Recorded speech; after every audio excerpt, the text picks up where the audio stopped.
Niyaya nga kami ng kaibigan ng housemate ko na mag-outing. Pumayag naman ako dahil sawa na kami sa isa't isa. Uy, sa pagmumukha yun, ito naman, iba na naman iniisip mo. Nagmotor lang nga kami para kahit anong oras pwede kaming makauwi. Pinakita ko nga ang pangit na pagmumukha ko, baka sabihin nyo iba ang sakay ng housemate ko. Bago kami pumunta sa outing ay dumuan muna kami sa bahay ng kaibigan niya. Basta kayo na mag-adjust sa pag-intindi, matanda na kayo. Basta sa salitang intindihan kasi ay sawa na ako dyan.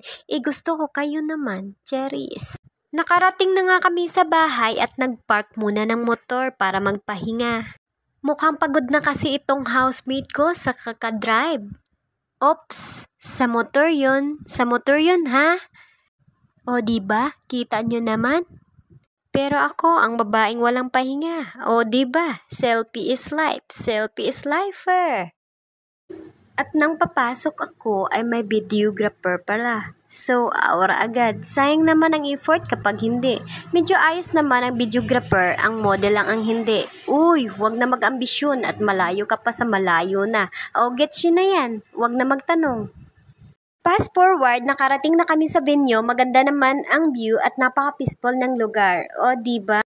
Pagpasensyahan nyo lang ang videographer, pasmado lang. Ayos naman at nag-enjoy ang lahat sa biglaang lakad. Mas okay pala ang biglaan kaysa pinaplano. Shoutout nga pala dyan kay Kuya Domar Sinyeres. Salamat nga pala sa pag-asikaso sa amin at sa masarap na food from the birds. Punta na kayo guys, nasa Tangalan lang yan.